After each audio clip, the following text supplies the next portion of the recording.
Hello, my dear friends. Welcome to my channel.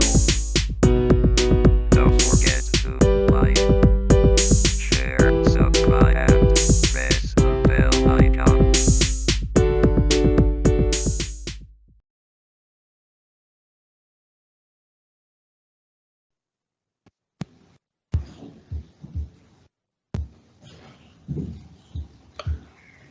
Slide देखिया छ sir देखिए सुरु गरौँ है। यो फंक्शन्स अफ ट्रेड युनियन हामीले हिजो पढ्यौं के हो है? पढ्या जस्तो लाग्छ। Reasons for joining trade union यो बाँकी हो जस्तो लाग्छ हो सर, यहीँबाट हो। ल अब इम्प्लोइले ट्रेड युनियन किन जोइन गर्छ भन्ने कुरो यहाँ छलफल गरौँ। Reasons for joining trade union. Trade union भनेको इम्प्लोइहरुको एउटा संगठित संस्था जुन चाहिँ नि इम्प्लोयरसँग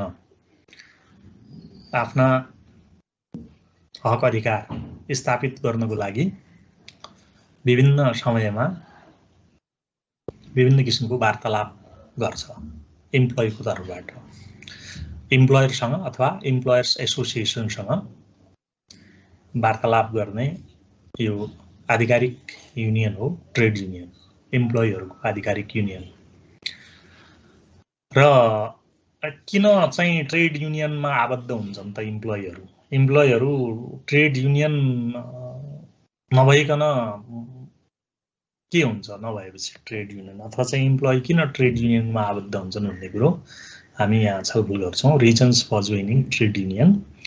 पहिलो, कलेक्टिभ बार्गेनिङ पावर। बार्गेनिङ भन्दाखेरि अब विभिन्न किसिमका आफ्ना राइटहरुलाई स्थापित गर्नको लागि सामान्यतया के हुन्छ त भनेपछि इम्प्लोयरले कम भन्दा कम सुविधा दिन खोज्छ र इम्प्लोइले बढी भन्दा बढी सुविधा लिन खोज्छ। यो क्रममा बार्गेनिङ पावर जसको बढी छ उसले नै बाजी मार्छ भनौं, उसले नै जित्छ। र इम्प्लोयरसँग एउटा व्यक्तिले आफ्ना हक अधिकारहरु स्थापना गर्नको लागि बार्गेनिङ गर्ने हो भने केही चल्दैन, जोडबल चल्दैन। र इम्प्लोइहरु संगठित भएर ट्रेड युनियन मार्फत बार्गेनिङ गर्यो भने त्यो के हुन्छ त भनेपछि एउटा कलेक्टिभ भोइस हुन्छ, यो साझा भोइस हुन्छ त्यो चाहिँ सबैको, र त्यो भोइसमा एउटा पावर हुन्छ। त्यो भए हुनाले कलेक्टिभ बार्गेनिङ पावर बढाउनको लागि चाहिँ इम्प्लोइले ट्रेड युनियनमा आबद्ध हुन जरुरी छ। र अर्को, मिनिमाइज डिस्क्रिमिनेसन। अर्गनाइजेसन भित्र विभिन्न किसिमको डिस्क्रिमिनेसन हुन सक्छ। डिस्क्रिमिनेसन विशेष गरेर अब इम्प्लोयरले गर्ने डिस्क्रिमिनेसन, स्यालेरीमा डिस्क्रिमिनेसन, सुविधाहरुमा डिस्क्रिमिनेसन, अन्य चाहिने लिभहरुमा डिस्क्रिमिनेसन जुन हुन्छ त्यो डिस्क्रिमिनेसनलाई कम गर्नको लागि, सबैलाई समान किसिमको सेवा सुविधा अपर्चुनिटीहरु पुर्याउनको लागि पनि इम्प्लोइले ट्रेड युनियनमा आबद्ध हुनु जरुरी छ। ट्रेड युनियनमा किन आबद्ध हुन्छ त भनेपछि यो डिस्क्रिमिनेसनलाई चाहिँ मिनिमाइज गर्न, जुन इम्प्लोइहरुमा हुने विभिन्न किसिमको भेदभाव हुन्छ, कसैलाई काखा कसैलाई पाखा च्याप्ने प्रवृत्ति हुन्छ इम्प्लोयरको, त्यो कुरालाई मिनिमाइज गर्नको लागि इम्प्लोयरहरु ट्रेड युनियनमा आबद्ध हुन्छ। ट्रेड युनियनमा आबद्ध भइसकेपछि इम्प्लोयरहरुको एउटा कमन भोइस हुन्छ र कसैलाई डिस्क्रिमिनेसन गर्ने बित्तिकै सबैले थाहा पाउँछ र त्यसको विरुद्धमा एउटा चाहिँ कलेक्टिभ भोइस रेज हुन्छ र जसले गर्दाखेरि सबैलाई समान व्यवहार गर्न बाध्य हुन्छ इम्प्लोयर। त्यो भए हुनाले डिस्क्रिमिनेसनलाई चाहिँ मिनिमाइज गर्नको लागि पनि ट्रेड युनियनमा जोइन हुनु जरुरी देखियो। र अर्को चाहिँ सेन्स अफ सेक्युरिटी। अब विभिन्न किसिमका एक्टहरु छन् हैन, लेबर एक्ट र जसमा चाहिँ नि इम्प्लोइको जब सेक्युरिटीसित सम्बन्धित कुराहरू उल्लेख गरिएको छ र सामान्यतया इम्प्लोयरले के गर्छ त भनेपछि भनौँ न सानोतिनो डिस्प्युट हुने बित्तिकै जबबाट निकाल्ने अथवा चाहिँ जब इन्सेक्युरिटी फिल भइराखेको हुन्छ इम्प्लोइहरूलाई र इम्प्लोइहरू सङ्गठनमा आबद्ध भए ट्रेड युनियनमा आबद्ध भए भने इम्प्लोयरले विदाउट एनी रिजन चाहिँ इम्प्लोयरलाई के अरे इम्प्लोइलाई चाहिँ जबबाट निकाल्न पाउँदैन। त्यो भए हुनाले जब सेक्युरिटीको लागि पनि इम्प्लोइहरू ट्रेड युनियनमा आबद्ध हुन जरुरी देखियो। अब बिना कुनै चित्त बुझ्दो कारण कुनै इम्प्लोइलाई चाहिँ इम्प्लोयरले जबबाट डिसमिस गर्छ भने त्यस्तो अवस्थामा ट्रेड युनियनले इम्प्लोयरको विरुद्धमा आवाज उठाउँछ। इम्प्लोयरको विरुद्धमा चाहिँ विभिन्न किसिमका गतिविधिहरू गर्न थाल्छ र जसले गर्दाखेरि इम्प्लोयर पनि बिना कारण कुनै पनि इम्प्लोइलाई चाहिँ जबबाट डिसमिस गर्न अथवा चाहिँ जागिर खोज्न डराउँछ। त्यो भए हुनाले यो जब सेक्युरिटीको लागि पनि ट्रेड युनियनमा आबद्ध हुन जरुरी छ। र अर्को चाहिँ सेन्स अफ पार्टिसिपेसन। अब पार्टिसिपेसन भन्दाखेरि participation in planning and decision making. अब अहिलेको जुन चाहिँ डेमोक्रेटिक स्टाइल अफ लिडरसिप भन्ने जुन छ त्यो अनुसारले के त भनेपछि lower levels participation in planning and decision making जुन चाहिँ नै अब विशेष गरेर इम्प्लोइको सेवा सुविधा सम्बन्धी जुन विभिन्न किसिमको डिसिजन मेकिङ हुन्छ अर्गनाइजेसनमा, इम्प्लोइको सेवा सुविधासँग सम्बन्धित डिसिजन मेकिङमा चाहिँ नै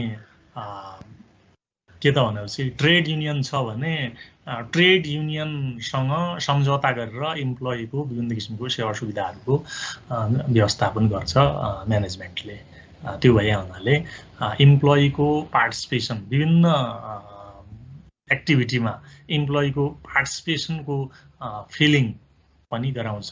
यो चाहिँ ट्रेड युनियनमा आबद्ध हुँदाखेरि हरेक किसिमको प्लानिङ डिसिजन मेकिङ विशेष गरेर इम्प्लोइलाई दिने विभिन्न किसिमको सेवा सुविधाहरूको डिसिजन मेकिङसित सम्बन्धित कुरामा इम्प्लोइको आफ्नो पार्टिसिपेसनलाई चाहिँ फिल गराउने गर्छ यो ट्रेड युनियनमा आबद्ध हुँदाखेरि।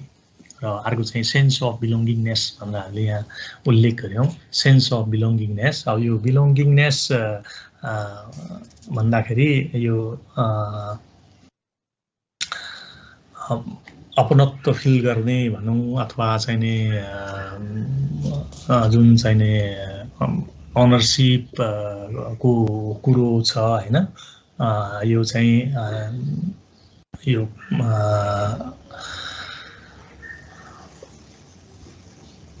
चाहिँ नै भनौँ न प्लानिङ डिसिजन मेकिङमा इम्प्लोइको पार्टिसिपेसन हुँदाखेरि यो अर्गनाइजेसनमा भएका विभिन्न गतिविधिहरूमा चाहिँ भनौँ न आफ्नो संलग्नता महसुस गर्ने र म्यानेजमेन्टले आफ्नो चाहिँ फेभरमा डिसिसन गराउन सक्ने कुरामा भनौँ न आफ्नो चाहिँ जब सेक्युरिटी अथवा चाहिँ आफ्नो उपस्थिति आदिको चाहिँ फिलिङलाई चाहिँ मजबुत बनाउँछ। यो चाहिँ ट्रेड युनियनमा आबद्ध हुँदाखेरि इम्प्लोइको ट्रेड युनियनमा आबद्ध हुनुको मतलब यो अर्गनाइजेसनको आफ्नो अर्गनाइजेसन हो भन्ने फिलिङ अथवा चाहिँ अर्गनाइजेसन प्रतिको एक किसिमको चाहिँ भनौँ न एक किसिमको अधिकार, अर्गनाइजेसनमा आफ्नो अधिकारलाई चाहिँ स्थापना गर्छ यो ट्रेड युनियनमा आबद्ध हुँदाखेरि। किनभने ट्रेड युनियन भइसकेपछि इम्प्लोयरले पनि इम्प्लोइसित सम्बन्धित विभिन्न डिसिसनहरू गर्दाखेरि ट्रेड युनियनसँग सम्झौता गरेर अथवा चाहिँ ट्रेड युनियनसँग सहमति लिएर विभिन्न किसिमको प्लानिङ डिसिसन मेकिङ गर्नुपर्ने हुन्छ। र त्यस्तो अवस्थामा ट्रेड युनियन छ र इम्प्लोइ चाहिँ ट्रेड युनियनमा आबद्ध छ भने भनौँ न आफ्नो पनि आफू केही मजबुत भएको बलियो भएको अथवा चाहिँ अर्गनाइजेसनमा आफ्नो अधिकार भएको कुरोलाई चाहिँ महसुस गर्ने बनाउँछ इम्प्लोइलाई। यो सेन्स अफ बिलोङ्गिङनेसको लागि पनि यो के त भनेपछि ट्रेड युनियनमा आबद्ध हुन जरुरी छ।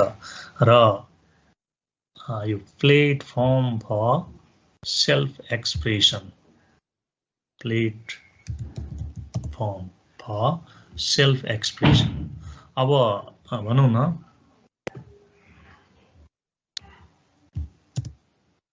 यो चाहिँ नै प्लेटफर्म फर सेल्फ एक्सप्रेसन भन्दाखेरि कस्तो त भनेपछि प्लेटफर्म फर सेल्फ एक्सप्रेसन। अब भनौं न इम्प्लोइले विभिन्न किसिमको समस्याहरू भोग्छ अथवा चाहिँ विभिन्न किसिमका खुसीहरू अनुभव गर्छ र त्यो अनुभवलाई एक्सप्रेस गर्ने ठाउँ चाहिँ कुन हुन्छ त भनेपछि ट्रेड युनियन हुन्छ। इम्प्लोइले आफ्ना गुनासाहरू सबभन्दा पहिला ट्रेड युनियनमा पोख्छ। सुन्या छ है बाबु नानीहरू? Hello platform for self expression भन्दाखेरि अब भनौं न इम्प्लोइले काम गर्ने क्रममा विभिन्न किसिमका समस्याहरू भोग्ला अथवा चाहिँ विभिन्न किसिमका चाहिँ तिता मिठा अनुभवहरू गर्ला। त्यो अनुभवको एक्सप्रेसन गर्ने ठाउँ कहाँ हुन्छ त भनेपछि ट्रेड युनियन। इम्प्लोइको आफ्नो संगठन हुन्छ, संगठनको चाहिँ नि भनौं न भेला होला, ग्यादरिङ होला हैन, त्यहाँ चाहिँ के त भनेपछि आफूले फिल गरेका तिता मिठा अनुभवहरूलाई चाहिँ पोख्ने ठाउँ, एक्सप्रेस गर्ने ठाउँ चाहिँ के हुन्छ त ट्रेड युनियन हुन्छ। किनभने चाहिँ दुख चाहिँ नै एक्सप्रेस गर्दाखेरि घट्छ भन्छ अथवा चाहिँ केही समस्या पर्यो भने त्यो समस्यालाई चाहिँ एक्सप्रेस गर्न पायो र कसैले सहानुभूति मात्रै देखाइदियो भने पनि त्यो चाहिँ के हुन्छ त भनेपछि रिलिफ हुन्छ एक किसिमको। त्यो भए हुनाले इम्प्लोइलाई अर्गनाइजेसनभित्र परेका समस्याहरू, त्यो समस्याहरू एक्सप्रेस गर्ने ठाउँ कहाँ हुन्छ त भनेपछि ट्रेड युनियन। ट्रेड युनियनमा एक्सप्रेस गरिसकेपछि ट्रेड युनियनबाट सहानुभूति पाउँछ र ट्रेड युनियनबाट ती समस्या समाधानका पहल पनि हुन्छन्। त्यो भए हुनाले यो चाहिँ नि प्लेटफर्म फर सेल्फ एक्सप्रेसन हो ट्रेड युनियन। र अर्को betterment of relationship. Betterment of relationship भन्दाखेरि इम्प्लोइ इम्प्लोयरको रिलेसनसिप बेटर बनाउनको लागि। किनभने इम्प्लोइ एक्लै एक्लै हुँदाखेरि इम्प्लोयरले न कुनै रेस्पेक्ट गर्छ न कुनै चाहिँ नि सुविधाहरू दिन सक्छ। तर ट्रेड युनियनमा आबद्ध छ भने ट्रेड युनियनमा आबद्ध हुँदाखेरि एउटा इन्डिभिजुअल चाहिँ इम्प्लोइलाई पनि एउटा शक्तिको रूपमा देख्छ इम्प्लोयरले र एक किसिमको भनौं न म्युचुअल रिलेसनसिप, एउटा स्ट्रङ रिलेसनसिप डेभलप हुन जान्छ। त्यहाँ चाहिँ नि इम्प्लोयरले चाहिँ इम्प्लोयरहरूमाथि गर्ने जुन विभिन्न किसिमको डिस्क्रिमिनेसन हुन्छ त्यो डिस्क्रिमिनेसनलाई चाहिँ कम गर्छ र इम्प्लोइलाई दिने जुन विभिन्न किसिमको सेवा सुविधाहरू हुन्छ त्यो पनि अब ट्रेड युनियनसँग भनौं न नेगोसिएसन गरेर सेवा सुविधाहरू उपलब्ध गराउँछ। जसले गर्दाखेरि ट्रेड युनियनले गर्दाखेरि इम्प्लोइको हक अधिकारलाई चाहिँ सुरक्षण गर्नमा महत्त्वपूर्ण भूमिका खेल्छ र इम्प्लोइ इम्प्लोयर बीचको जुन चाहिँ नि रिलेसन हुन्छ त्यो रिलेसनलाई चाहिँ स्ट्रङ बनाउनमा महत्त्वपूर्ण भूमिका खेल्छ। र अर्को चाहिँ वेज एन्ड बेनिफिट। अब appropriate wage, right wage for right work, उपयुक्त कामको उपयुक्त ज्याला र सेयरिङ बेनिफिट को कुरालाई पनि ट्रेड युनियनको कारणले गर्दाखेरि इम्प्लोइहरूमा एस्योर हुन्छ। भनौं न इम्प्लोइलाई चाहिँ बोनस आदि इत्यादि जुन चाहिँ बेनिफिट अथवा चाहिँ विभिन्न किसिमको इम्प्लोयरलाई दिइने बेनिफिट, बोनस आदि इत्यादि कुरा, इम्प्लोइलाई दिइने वेज, त्यो सम्बन्धमा ट्रेड युनियनले इम्प्लोयरसँग बार्गेनिङ गर्छ र त्यसको wage and right wage and बेनिफिटको ग्यारेन्टी गराउँछ ट्रेड युनियनले। त्यो भए हुनाले इम्प्लोयरहरू ट्रेड युनियनमा आबद्ध हुन बाध्य छन्। बुझिया छ है बाबु नानीहरू? हेलो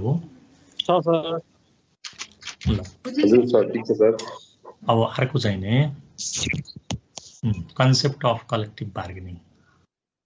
अब यो कलेक्टिभ बार्गेनिङ भनेको के हो भन्ने कुरो हामी बुझ्नु गर्छौँ। यो अब बार्गेनिङ भनेको कस्तो त भनेपछि अब दिनेले कम भन्दा कम दिन खोज्ने, लिनेले बढी भन्दा बढी लिन खोज्ने। विशेष गरेर अर्गनाइजेसनमा इम्प्लोयर रोजगारदाता जो चाहिँ नि रोजगार दिन्छ, जसले चाहिँ नि भनौँ न इम्प्लोइलाई विभिन्न किसिमको बेनिफिटहरू, इकोनोमिक बेनिफिटहरू, नन इकोनोमिक बेनिफिटहरू दिन्छ, दाता पर्यो। र दिने मान्छेले कम भन्दा कम दिन खोज्छ र इम्प्लोइ चाहिँ नै लिने मान्छे, विभिन्न किसिमको सेवा सुविधाहरू इम्प्लोयरबाट लिने मान्छे र लिनेले बढी भन्दा बढी लिन खोज्छ। र त्यो लिने दिने क्रममा जुन चाहिँ नै इम्प्लोयरको बीचमा जुन चाहिँ नै भनौँ न बार्गेनिङ हुन्छ, त्यो नै के हो त कलेक्टिभ बार्गेनिङ हो। Collective bargaining is the collective negotiation between employer and employee relating to their work situation. It is collective negotiation of contract between representative of management on one side and other the worker on other side. यो worker र म्यानेजमेन्टको बीचमा जुन चाहिँ नि work situation अथवा चाहिँ नि अरू जुन बेनिफिट फ्यासिलिटीहरूको बारेमा जुन चाहिँ नि नेगोसिएसन गर्नको लागि जुन बार्गेनिङ हुन्छ त्यो नै के हो त भनेपछि कलेक्टिभ बार्गेनिङ हो। Therefore collective bargaining is the process of negotiation between employer and organized worker represented by their union in order to determine the term and condition of employment. इम्प्लोइमेन्टको टर्म एन्ड कन्डिसनलाई determine गर्नको लागि अर्गनाइजेसनमा भएका वर्करहरूको जुन चाहिँ अर्गनाइज्ड union छ, जसलाई trade union भन्छौँ, ट्रेड युनियन र चाहिँ इम्प्लोयरको बीचमा यो चाहिँ टर्म एन्ड कन्डिसन अफ इम्प्लोइमेन्टको बारेमा हुने जुन चाहिँ नि नेगोसिएसन छ अथवा चाहिँ जुन बार्गेनिङ छ त्यो नै के हो त कलेक्टिभ बार्गेनिङ हो। इन्टरनेसनल लेबर अर्गनाइजेसन ILO ले डिफाइन गरेको छ कलेक्टिभ बार्गेनिङलाई। ILO को डेफिनेसन अनुसार collective bargaining can be defined as a negotiation about working condition and term of employment between employer and a group of employee or one or more employees organization with a view to reaching an agreement.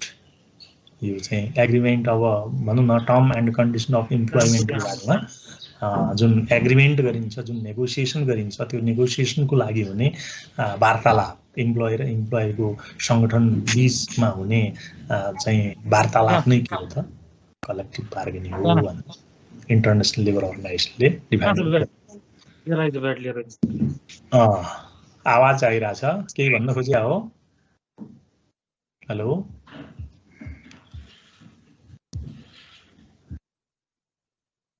म्युटमा बस्नु है।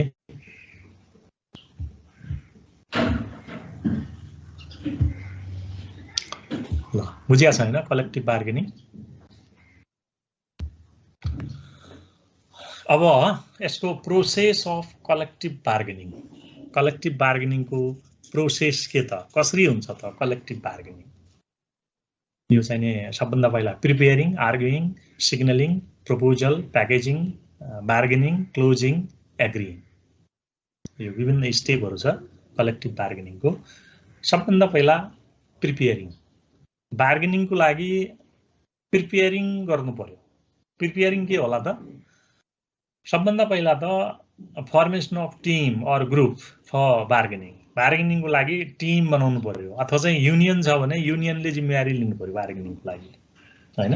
अब भनौँ न विशेष गरेर अब अर्गनाइजेसनमा wage and स्यालेरीसित सम्बन्धित कुरामा डिसएग्रिमेन्ट हुन सक्छ इम्प्लोयर र इम्प्लोयरको बीचमा, र त्यसको बारेमा बार्गेनिङ गर्नु पर्यो इम्प्लोयरसँग। त्यसको लागि कसले चाहिँ प्रतिनिधित्व गर्ने त? टिम तयार गर्नु पर्यो र टिमले कुन कुन बुदामा चाहिँ बार्गेनिङ गर्ने भनेर प्रपोजल तयार गर्नु पर्यो, हैन? प्रपोजल त्यो चाहिँ कुन कुन बुदामा, अब वेजसित सम्बन्धित, वर्किङ कन्डिसनसित सम्बन्धित, बोनससित सम्बन्धित, अथवा चाहिँ चित्त नबुझेका बुदाहरू के छन्, अथवा चाहिँ इम्प्लोइले एक्सपेक्ट गरेको कुरो के छ, त्यो सम्बन्धमा बार्गेनिङ गर्ने, हैन? बार्गेनिङ गर्ने भइसकेपछि अब किन एउटा दुईटा कुरा मात्रै, सबै कुराको एकैचोटि बार्गेनिङ गर्ने, बढीभन्दा बढी सुविधा लिने, बढीभन्दा बढी बेनिफिट लिने भन्ने मान्यता हुन्छ इम्प्लोइहरूको। लिने मान्छेले बढी लिने, दिने मान्छेले कम दिने, हैन? लिने र दिने बीचमा हुने बार्गेनिङको प्रक्रियामा सबभन्दा पहिला के त भनेपछि प्रिपरेसन गर्नु पर्यो बार्गेनिङको लागि। प्रिपरेसनमा टिम फर्मेसन गर्ने अथवा टिम फर्मेसन गरिसकेपछि टिम फर्मेसन गर्ने र त्यो चाहिँ लिस्ट अफ प्रपोजल भनेर भन्नु, हैन? List of proposal relating to issues under dispute. Dispute केमा छ त्यसको त्यो कुराको लिस्ट बनाउने, कुन कुन विषयमा बार्गेनिङ गर्ने हो त्यसको चाहिँ लिस्ट बनाउने, हैन? किनभने त्यो लिस्ट नै के हुन्छ त बार्गेनिङको एउटा महत्त्वपूर्ण आधार हुन्छ। त्यही लिस्टमा भएको जुन प्रपोजल छ त्यो प्रपोजल नै बार्गेनिङको आधार हुन्छ। हाम्रो यो यति बुधे माग भनेर भन्छौँ नि हामी, हो त्यो बुधा भनेकै के हो त प्रपोजलहरू, ती बुधाहरू तयार गर्ने, हैन? प्रिपरेसनमा अब इम्प्लोयरले इम्प्लोयरसँग अथवा चाहिँ यो अब बार्गेनिङ भनेपछि इम्प्लोयरको कुरो मात्रै भयो, हैन? अब यो डिसएग्रिमेन्ट चाहिँ अब कहिलेकाहीँ गभर्मेन्टसँग पनि हुन्छ, हैन? गभर्मेन्ट र इम्प्लोयीको बिचमा पनि हुन्छ, इम्प्लोयर र इम्प्लोयरको बिचमा हुन्छ। विशेष गरेर प्राइभेट अर्गनाइजेसनमा इम्प्लोयर र इम्प्लोयरको बिचमा भयो भने, अब गभर्मेन्ट अर्गनाइजेसनमा पनि इम्प्लोयर र गभर्मेन्टको बिचमा चाहिँ के हुन्छ त भनेपछि कलेक्टिभ बार्गेनिङ हुन्छ। र त्यसको लागि ट्रेड युनियन भएपछि त्यसको जिम्मेवारी ट्रेड युनियनले लिन्छ र ट्रेड युनियन नभएको अवस्थामा एउटा टिम फर्मेसन हुन्छ। कसले चाहिँ बार्गेनिङ गर्छ भन्ने एउटा टिम फर्मेसन हुन्छ र त्यो टिमले चाहिँ एउटा लिस्ट बनाउँछ, लिस्ट अफ प्रपोजल भनेर भन्छौँ, हैन? र त्यो लिस्ट नै के हुन्छ त भनेपछि बार्गेनिङको एउटा महत्त्वपूर्ण आधार हुन्छ। र त्यही लिस्टको आधारमा चाहिँ इम्प्लोयरको बिचमा चाहिँ के हुन्छ त बार्गेनिङ हुन्छ। र त्यसपछिको आर्गुइङ भनेर भन्यो हामीले, र सेकेन्ड स्टेपमा चाहिँ आर्गुमेन्ट हुन्छ। आर्गुइङ भन्दाखेरि argument between employee and employer. Employee र इम्प्लोयरको बिचमा अब आर्गुमेन्ट सुरु भयो। आर्गुमेन्ट के को सम्बन्धमा त भनेपछि प्रपोजलमा भएका के कुरा छन् त, मागहरू के छन्, हैन? मागका बुदाहरू के छन्, ती बुदाहरू चाहिँ इम्प्लोयरले दिन खोज्छ अथवा खोज्दैन, ती सबै माग पुरा हुन्छन् अथवा हुँदैनन्, अथवा चाहिँ हुँदैन भनेर भन्छ। अब जसो भनौँ न, अब यो इम्प्लोयरहरूले विभिन्न कुराको माग राखेर आन्दोलन गर्दाखेरि पुलिसले झ्यापझुप समातेर चाहिँ बन्द गर्छ। तिम्रो माग चाहिँ केही पनि पुरा हुँदैनन् भने त्यो चाहिँ, हैन? सुरुको स्टेप फेरि गर्छ। अब गभर्मेन्ट पनि चाहिँ एग्रिमेन्टमा आउन बाध्य हुन्छ पछि गएर, हैन? त्यस्तै किसिमले प्राइभेट अर्गनाइजेसनमा पनि इम्प्लोयर र इम्प्लोयरको बिचमा जुन चाहिँ नि वार्तालाप हुन्छ, सुरुमा त अब भनौँ न इम्प्लोयरले केही पनि दिन खोज्दैन, दिँदैन भनेर भन्छ। सुरुमा आर्गुमेन्ट हुन्छ इम्प्लोयरको बिचमा। यो स्थिति भनेको के हो त भने चाहिँ एकदमै जटिल स्थिति हो, आर्गुइङ स्टेज। अब यसमा चाहिँ एकदमै तिता मिठा अनुभवहरू हुन सक्छन्, हैन? तिक्तता आउन सक्छ इम्प्लोयर र इम्प्लोयरको बिचमा चाहिँ तिक्तता आउन सक्छ, हैन? विभिन्न किसिमका चाहिँ शब्द प्रहारहरू हुन सक्छ यो चाहिँ आर्गुइङ स्टेजमा। र भनौँ न इम्प्लोयीहरू अर्गनाइज्ड छन्, इम्प्लोयीको बार्गेनिङ पावर चाहिँ एकदम हाई छ भने अब कतिपय अवस्थामा त के हुन्छ त भनेपछि अर्गनाइजेसनलाई नै धाराशाही अथवा चाहिँ अर्गनाइजेसन नै बन्द गर्ने स्थिति पनि पुर्याउँछन् इम्प्लोयीहरूले, हैन? यो चाहिँ नि अब बार्गेनिङ मिलेन, कुरो मिलेन, इम्प्लोयरले चाहिँ दिँदैन भन्छ, इम्प्लोयरले दिँदैन भन्छ, इम्प्लोयरले लिएरै छाड्छौँ भन्छन्, हैन? त्यस्तो अवस्थामा भनौँ न त्यो इम्प्लोयर र इम्प्लोयरको बिचको डिस्प्युट चाहिँ बढ्दै जाने सम्भावना पनि हुनसक्छ। जे होस्, अब यो चाहिँ आर्गुइङ स्टेजमा के हो त भनेपछि आर्गुमेन्ट गर्ने। अब आर्गुमेन्ट भन्दाखेरि अब इम्प्लोयरले पनि अब इम्प्लोयीले जे भन्यो त्यो नदिन सक्छ, अथवा त्यसमा चाहिँ केही मोडिफिकेसनहरू हुन सक्छन्, हैन? अथवा चाहिँ हामीलाई यो चाहियो भन्ने बित्तिकै इम्प्लोयरले नदिन सक्छ, अथवा केही भनौँ न चाहिँ केही लक्षणहरू त्यो भनौँ न अब आर्गुमेन्टको क्रममा इम्प्लोयीले केही चाहिने के देख्छ त भने सिम्टम्सहरू पोजिटिभ अथवा नेगेटिभ, अथवा चाहिँ इम्प्लोय त्यो चाहिँ के त भने चाहिँ सिग्नलिङ भनेर भनिन्छ। अब त्यो थर्ड स्टेप, हैन? आर्गुमेन्टको क्रममा के हुन्छ त भनेपछि सिग्नलिङ। सिग्नल चाहिँ के छ त, पोजिटिभ छ अथवा नेगेटिभ छ, अथवा चाहिँ इम्प्लोयरको टोन चेन्ज हुनसक्छ, जुन चाहिँ हुँदैन भनेर भन्ने मान्छे ल हेरौँला त भनेर भन्छ कि, अथवा चाहिँ सरसल्लाह गरौँला, अथवा चाहिँ टोन चेन्ज हुनसक्छ, एकदम हार्ड भोइसको अलिकति सफ्ट भोइस हुनसक्छ, अथवा चाहिँ फेसियल एक्सप्रेसनहरू चेन्ज हुनसक्छ, अथवा चाहिँ बडी ल्याङ्ग्वेजले चाहिँ पोजिटिभ सिग्नल देखाउन सक्छ, अथवा चाहिँ नै एकदमै चाहिँ कठोर हुने स्थिति पनि देखाउन सक्छ सिग्नलिङ हैन। यो चाहिँ नि यो कलेक्टिभ बार्गेनिङको प्रक्रियामा आर्गुमेन्ट हुँदाखेरि, आर्गुमेन्ट पछि के हुन्छ त भनेपछि सिग्नलिङ, कस्तो सिग्नल इम्प्लोयरसँग भनौँ न आर्गुमेन्ट हुँदाखेरि इम्प्लोयरले सिग्नल चाहिँ कस्तो देखाउँछ त, आफ्ना डिमान्डहरू पुरा हुने, अथवा चाहिँ त्यहाँ भनौँ न आर्गुमेन्टमा भएका जुन प्रपोजलहरू हुन्छन् तिनीहरू पुरा हुने अथवा नहुने, तिनीहरूमध्ये केही न केही हुने, म्यानेजमेन्ट केही न केही भए लचिलो हुने अथवा चाहिँ नहुने, विभिन्न किसिमका सिग्नलहरू देखिन्छन्। र त्यो सिग्नलको आधारमा फेरि के भन्छन् त भनेपछि प्रपोजल हैन। जुन प्रिपेयरिङमा जुन जुन पोइन्टहरू, डिमान्डको पोइन्टहरू जुन जुन उल्लेख गरिएको थियो, अब ती पोइन्टहरू मोडिफाई भएर त्यो फेरि अर्को बुदाहरू, नयाँ बुदाहरू हैन। अब बार्गेनिङ यो के अरे आर्गुइङको स्टेजमा अब इम्प्लोइ कुन कुन कुरामा चाहिँ सफ्ट छ, कुन कुन कुरामा चाहिँ हार्ड छ, त्यसको आधारमा के त भनेपछि अब यो कुरा चाहिँ पुरा हुन सक्छ, यो चाहिँ हुँदैन भन्ने जुन चाहिँ सिग्नलहरू भेटाउँछ, त्यसको आधारमा के हुन्छ त भनेपछि नयाँ प्रपोजल तयार हुन्छ हैन। यो चाहिँ यो के त भनेपछि proposal in a bid to end the argument and reach to the settlement. यो चाहिँ नि अब जुन चाहिँ इम्प्लोइ र इम्प्लोयरको बिचमा जुन चाहिँ नि भनौँ न आर्गुमेन्ट हुन्छ, त्यसलाई चाहिँ सेटलमेन्ट गर्नको लागि, त्यसलाई चाहिँ इन्ड गर्नको लागि के कुरो दिन सक्छ त, इम्प्लोयरले के कुरो चाहिँ सेवा सुविधाहरू थप्न सक्छ त। जुन प्रिपेरेसनमा जुन बुदाहरू चाहिँ हामीले तयार गरेका छौँ, त्यो बुदा सबै चाहिँ इम्प्लोयरले नदिन सक्छ, इम्प्लोयरले दिन्छ भन्ने जरुरी छैन, त्यो पुरा गर्छ भन्ने जरुरी छैन। र आर्गुमेन्ट हुँदाखेरि हामीले के सिग्नल पायौँ त, अथवा चाहिँ इम्प्लोइले के सिग्नल पाउँछ त, इम्प्लोइको युनियनले, ट्रेड युनियनले के सिग्नल पाउँछ त, यो कुरो हुनसक्छ भनेर जुन चाहिँ सिम्पटमहरू, जुन चाहिँ भनौँ न विभिन्न सङ्केतहरू चाहिँ भेटाउँछ, त्यसको आधारमा नयाँ प्रपोजल तयार बन्छ हैन। यो चाहिँ नि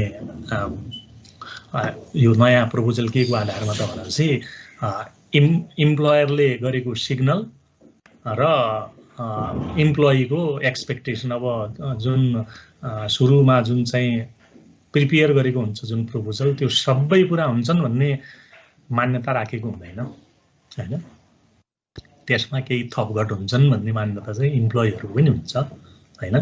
र हरेक कुरा फ्लेक्जिबल हुने हुनाले यसमा पनि फ्लेक्जिबिलिटीको प्रिन्सिपल चाहिँ लागू हुन्छ। दुईटै चाहिँ इम्प्लोइ र इम्प्लोयर दुईटै फ्लेक्जिबल हुनुपर्छ र त्यसको आधारमा नयाँ प्रपोजल चाहिँ तयार बन्छ। र यो चाहिँ प्रपोजल पछि यो चाहिँ केमा जान्छ त भनेपछि प्याकेजिङ।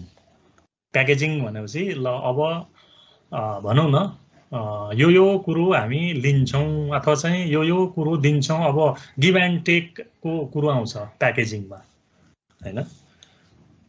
इम्प्लोइले यस्ता जसो भनौँ न, इम्प्लोइले कस्तो, इम्प्लोइले पनि प्याकेज राख्छ, इम्प्लोयरले पनि प्याकेज राख्छ। इम्प्लोयरले कस्तो प्याकेज त भनेपछि ल इम्प्लोइका यी मागहरू पुरा गर्छौँ, तर यो माग पुरा गरी बापत इम्प्लोइले यस्तो यस्तो कन्डिसन अथवा यस्तो यस्तो शर्त चाहिँ पालना गर्नुपर्छ, यो रेस्पोन्सिबिलिटीहरू अथवा चाहिँ यो जिम्मेवारीहरू अथवा चाहिँ यो एक्टिभिटीहरू थप गर्नुपर्ने हुन्छ।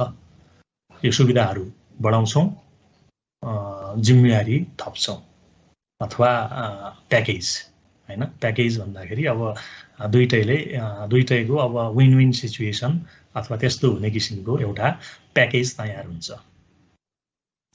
इम्प्लोयरले पनि एउटा प्याकेज दिन्छ र इम्प्लोइले पनि एउटा प्याकेज, ल हामी यो काम गर्न तयार छौँ, तर यस्तो यस्तो सुविधा हामीलाई चाहिँ चाहियो, प्याकेजिङ बन्छ त्यसपछि। अब भनौँ न अब विभिन्न किसिमको आर्गुमेन्ट भइसकेपछि जुन सिग्नलहरू देखिसकेपछि नयाँ प्रपोजलहरू तयार भइसकेपछि ती कुराको आधारमा अब इम्प्लोइ र इम्प्लोयीले पनि भनौँ न मागेको कुरो थपक्क पुरा गर्दैन, मागेपछि केही न केही भनौँ न आफ्नो बेनिफिट इम्प्लोयरले पनि हेर्छ र लिने कुरामा अब त्यहाँ केही न केही नेगोसिएसन गर्नुपर्छ भन्ने मान्यताले गिभ एन्ड टेक को हिसाबले दुईटै पक्षबाट प्याकेजिङ भन्छ। यो कुरा दिने लिने भन्ने सम्बन्धमा प्याकेज तयार हुन्छ र त्यसपछि के त भनेपछि बार्गेनिङ। त्यो प्याकेजमा भएका कुरा पनि अब बार्गेनिङ सुरु हुन्छ। बार्गेनिङ के त भनेपछि किनभने इम्प्लोयरले सकेसम्म चाहिँ दिने कुरालाई चाहिँ घटाउन खोज्छ, एउटा दुईटा कुरो भयो नि घटाउन खोज्छ दिने मान्छेले, इम्प्लोयरले, र इम्प्लोयीले लिने कुरो एउटा दुईटा भयो नि बढाउन खोज्छ।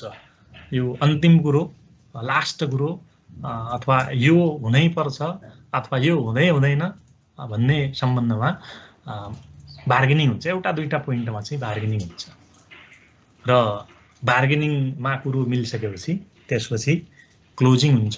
क्लोजिङ भनेको अब यो कलेक्टिभ बार्गेनिङको इन्ड स्टेज हो र त्यसमा अब दुईटैको एग्री भइसकेपछि रिटर्न एग्रिमेन्ट चाहिँ तयार हुन्छ।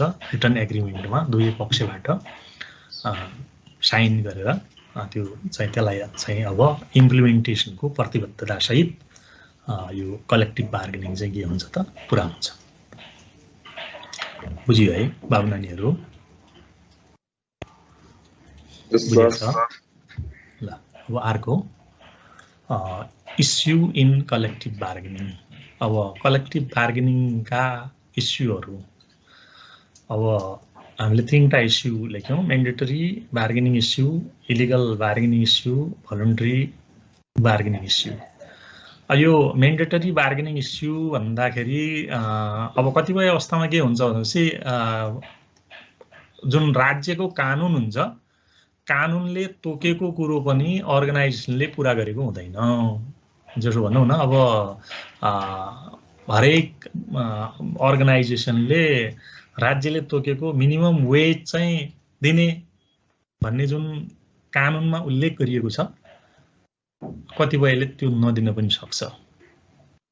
नदिएपछि त्यसको बारेमा अब बार्गेनिङ हुन्छ। अब कानुनले भनेको कुरो पनि किन नदिएको या हो भनेर, अथवा चाहिँ नि जुन बोनस सेक्टरले यति % बोनस दिने भनेर तोकेको हुन्छ, त्यो पर्सेन्टेजमा बोनस नदिएको हुनसक्छ हैन, र त्यसको बारेमा बार्गेनिङ हुन्छ।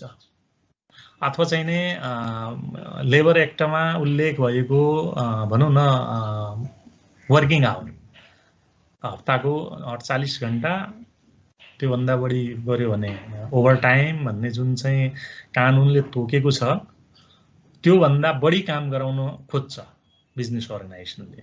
र अब त्यसको सम्बन्धमा बढी काम गर्यो भने हामीलाई ओभर टाइम चाहियो, अथवा चाहिँ हामी ठ्याक्क कानुनले तोकेको सम्म मात्रै हामी काम गर्छौँ भन्ने यो चाहिँ नि कानुनले तोकेको कुरामा चाहिँ नि जुन बार्गेनिङ हुन्छ त्यसलाई चाहिँ हामी मेन्डेटरी बार्गेनिङ इस्यु भनेर भन्छौँ। कानुनले तोकेको कुरामा हुने बार्गेनिङका कुराहरू त्यो चाहिँ नि।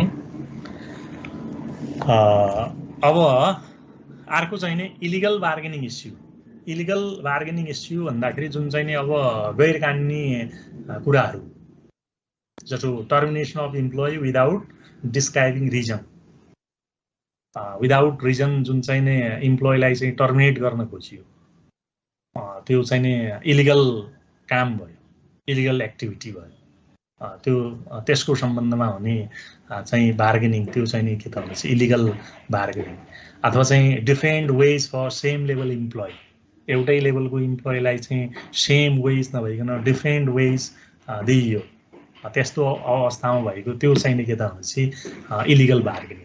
र त्यसै किसिमले यो चाहिँ नि जुन हामीले भलन्टरी अर पर्मिसेबल बार्गेनिङ इस्यु भनेर जुन चाहिँ हामीले उल्लेख गऱ्यौँ, यो अब कसो भने कतिपय बिजनेस अर्गनाइजेसनले चाहिँ कानुनले तोके भन्दा पनि बढी सुविधाहरू दिएको हुन सक्छ, जसो अब पेन्सन दिन सक्छ, पेन्सनको कुरो भनौँ हैन, प्राइभेट अर्गनाइजेसनले पनि पेन्सन दिने व्यवस्था गरेको हुन सक्छ र पेन्सनको बारेमा चाहिँ बार्गेनिङ गर्न सक्छ, अथवा चाहिँ यो भनौँ न जुन युनियनसँग विभिन्न किसिमको कन्ट्याक्ट भएको हुन्छ अर्गनाइजेसनको, त्यो कन्ट्याक्ट पुरा नगरेको खण्डमा अथवा चाहिँ त्यो कन्ट्याक्ट ब्रेक गरेको अवस्थामा जुन चाहिँ नि भनौँ न अर्गनाइजेसनसँग बार्गेनिङ हुन्छ, त्यो चाहिँ के त भन्छ भोलन्ट्री बार्गेनिङ इस्यु। यो चाहिँ नि अर्गनाइजेसनले भनौँ न कहिलेकाहीँ के त भन्छ इम्प्लोइहरूले अर्गनाइजेसनको सिचुएसन हेरेर, अर्गनाइजेसनको स्थिति हेरेर भनौँ न कानुनले तोके भन्दा पनि बढी सुविधाहरूको आशा गरेको हुन्छ र अर्गनाइजेसनले त्यो बढी सुविधा दिएको पनि हुन्छ र त्यस्तो अवस्थामा ती कुराहरूको लागि हुने बार्गेनिङ चाहिँ के हो त भनेपछि यो भोलन्ट्री बार्गेनिङ इस्यु भनेर भन्छौँ हामी। बुझिया छ है?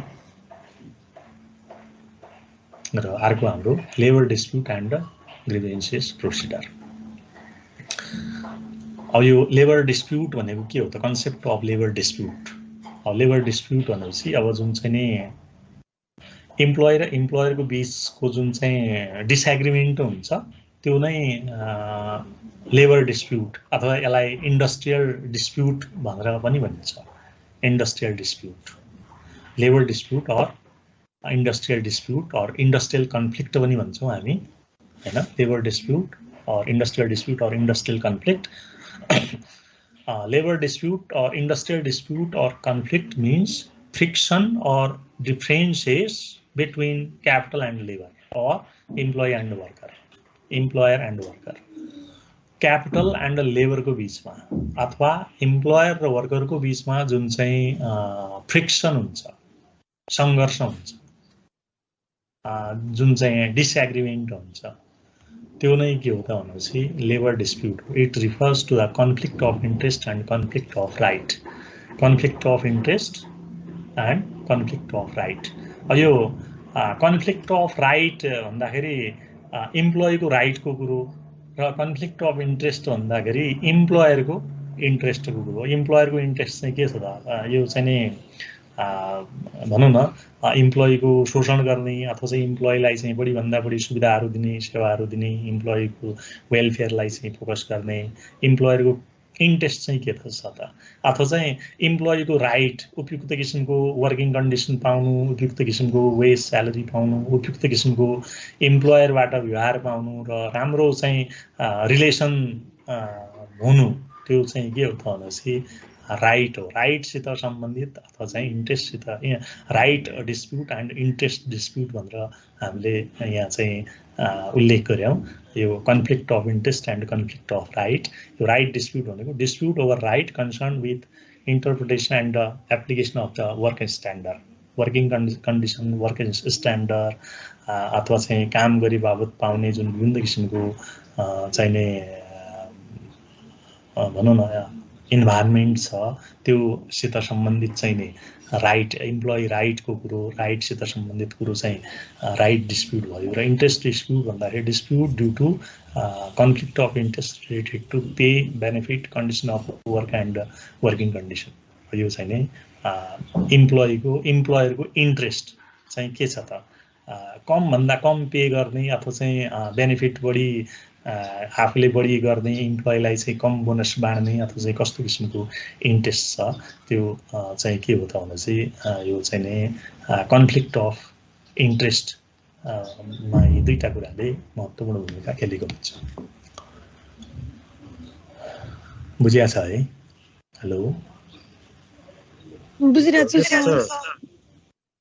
ल अब हाम्रो यो कज अफ लेबर डिस्प्युट हामीले यहाँ 3-4वटा कज लेखेका छौँ।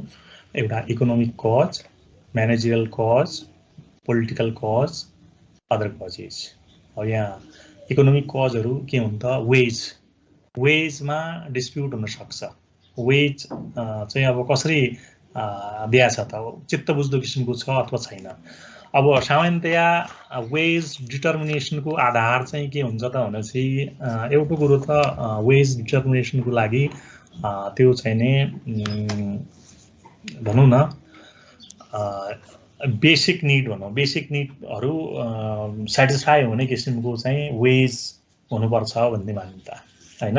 कमसेकम काम गरेर त्यहाँबाट आउने जुन चाहिँ नि रेमुनरेसन हो त्यसले चाहिँ बेसिक निड पुरा हुनु पर्यो भन्ने मान्यता एउटा हैन। खाना लाउनलाई पुग्नु पर्यो। दिनभरि साउकोमा काम गरेर खाना लाउनुको जो गर्नलाई बिहान बेलुका कुद्नु पर्यो भने त्यो चाहिँ भएन। अथवा अर्को चाहिँ नि फेयर मार्केट प्राइस, मार्केटमा के छ त चलन चल्ती कति दिइरहेछ त्यो चाहिँ इकोनोमिक स्ट्याटस अफ अर्गनाइजेसन। अरू धेरै आधार हुन्छन् वेज डिटर्मिनेसनका। अब सामान्य अवस्थामा यी तीनटा आधार मानौँ हामी।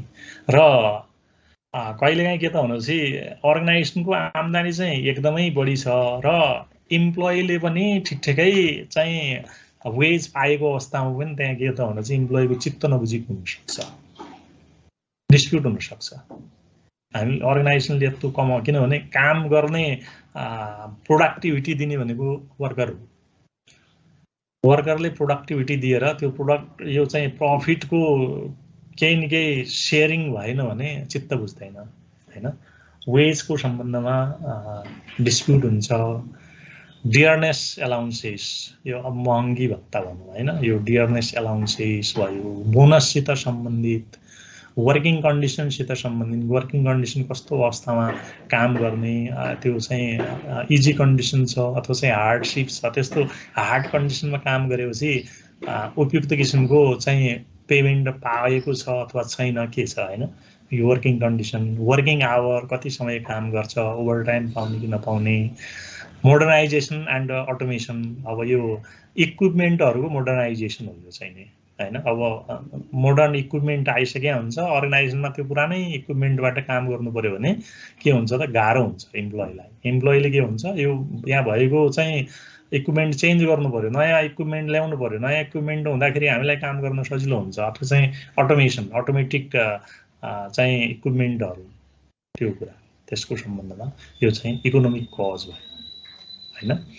र अर्को managerial cause, denial of recognition to trade union. यो चाहिँ नि कसो भनेपछि ट्रेड युनियनसँग आबद्ध भयो, कुनै अर्गनाइजेसनमा ट्रेड युनियन छ, इम्प्लोइहरू ट्रेड युनियनमा आबद्ध भयो भने अर्गनाइजेसनको लागि एउटा त्यो ट्रेड युनियनले इम्प्लोइको चाहिँ बार्गेनिङ पावरलाई बढाउँछ, जुन चाहिँ इम्प्लोयरको लागि के हुन्छ त भनेपछि टाउको दुखाइ हुन्छ। त्यो भए हुनाले म्यानेजमेन्टले यो ट्रेड युनियनमा आबद्ध हुनै दिँदैन, इम्प्लोइलाई डिनाइ गर्छ हैन। त्यो चाहिँ नि म्यानेजमेन्टबाट भएको त्यो चाहिँ नि denial of recognition to trade union, trade union खोल्न नदिने अथवा चाहिँ ट्रेड युनियनमा आबद्ध हुन नदिने, त्यस्तो किसिमको। र डिफेक्टिभ रिक्रुटमेन्ट पोलिसी, इम्प्लोइको रिक्रुटमेन्ट पोलिसी कस्तो छ यो भनौँ न। अब नेपोटिजम, फेभराइटिजम अथवा चाहिँ कस्तो किसिमको छ त्योसित सम्बन्धित रिक्रुटमेन्ट पोलिसी उपयुक्त किसिमको छैन भने त्यसको विरुद्धमा पनि इम्प्लोइले चाहिँ नि आवाज उठाउन सक्छ। इरेगुलर डिसमिस अर रिट्रेन्चमेन्ट, जुन चाहिँ नि इरेगुलर डिसमिस, अनावश्यक रूपमा इम्प्लोइलाई चाहिँ कामबाट निकाल्ने अथवा चाहिँ रिट्रेन्चमेन्ट अथवा चाहिँ नि जिम्मेवारी अनावश्यक किसिमको थपघट गर्ने, काम बढी चाहिँ लाद्ने, त्यस्तो किसिमको कारणबाट पनि के हुन्छ त भनेपछि डिस्प्युट एराइज हुन सक्छ। र defence of agreement and code, यो चाहिँ नै एग्रिमेन्ट हुन्छ, इम्प्लोयर र इम्प्लोयरको बिचमा एग्रिमेन्ट हुन्छ। इम्प्लोयरले यो कुरो दिन्छु, यो सुविधा दिन्छु, सेवा दिन्छु भनेर एग्रिमेन्ट गर्छ, पछि त्यसलाई चाहिँ डिफाइन्स अवज्ञा गर्छ, त्यो दिँदैन हैन। यो एग्रिमेन्टको अवज्ञा डिफाइन्स हुँदाखेरि पनि के हुन्छ त भनेपछि डिस्प्युट आउँछ, इम्प्लोयरको बिचमा डिस्प्युट हुन्छ। र डिफेक्टिभ लिडरसिप नै डिफेक्टिभ अथवा चाहिँ लिडरसिप कस्तो त भनेपछि अटोक्रेटिक टाइपको अथवा चाहिँ नि यो लिडरले गर्नुपर्ने जुन प्लानिङ अर्गनाइजिङ हुन्छ त्यो सम्बन्धी चाहिँ इफिसियन्सी नभएको त्यस्तो डिफेक्टिभ लिडरसिपले पनि के हुन्छ त भनेपछि डिस्प्युटहरू आउँछ र अर्को विक ट्रेड युनियन कमजोर छ भने पनि त्यस्तो अवस्थामा पनि अब भनौँ न इम्प्लोयरले च्याप्नु खोज्ला त्यस्तो अवस्थामा के हुन्छ त भनेपछि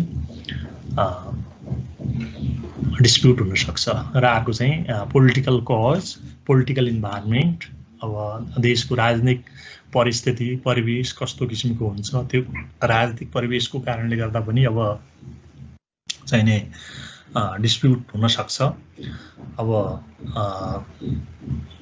भनौँ न राजनीतिक परिवेशले अब हरेक चाहिँ लेबर अर्गनाइजेसनहरू पोलिटिकल पार्टीसँग आबद्ध हुन्छन् र पोलिटिकल पार्टीको इन्ट्रेस्ट चाहिँ के हुन्छ त पोलिटिकल पार्टीले चाहिँ इम्प्लोइलाई चाहिँ हरेक कुरामा प्रोभोक गराउन सक्छन् प्रोभोक गराएर इम्प्लोयरको विरुद्धमा चाहिँ नि विभिन्न किसिमको मागहरू राख्ने त्यस्तो किसिमको पोलिटिकल कारणले पनि के हुन्छ त भनेपछि डिस्प्युट हुनसक्छ र ट्रेड युनियनले इम्प्लोइलाई चाहिँ बढीभन्दा बढी सुविधा दिन खोज्छ र त्यो ट्रेड युनियनले पनि डिस्प्युट चाहिँ राइज गर्न सक्छ र अर्को अन्य रिजनहरू सिम्पेथेटिक स्ट्राइक अब कहिलेकाहीँ अब भनौँ न अनावश्यक स्ट्राइकहरू सिम्पेथी अब कसैको केही भनौँ न श्रद्धाञ्जली आदि इत्यादि भनौँ न अस्ति एउटा पत्रिकामा उपमेयरको सस्राको उसमा चाहिँ स्ट्राइक भन्ने त्यस्तो किसिमको होइन political instability non implementation of agreement यही कारणले गर्दाखेरि के हुन्छ त भनेपछि डिस्प्युटहरू आउन सक्छन् कज अफ लेबर स्ट्राइक ल बुझिया छ है बाबु नानीहरू हजुर सर ल अब बाँकी कुरा भोलि पढ्छौँ भोलि सम्भवतः हाम्रो यो च्याप्टर सिद्धिन्छ है अनि नेक्स्ट विकमा हामी लास्ट च्याप्टर नेक्स्ट विकमा सिद्धिन्छ Thanks for watching.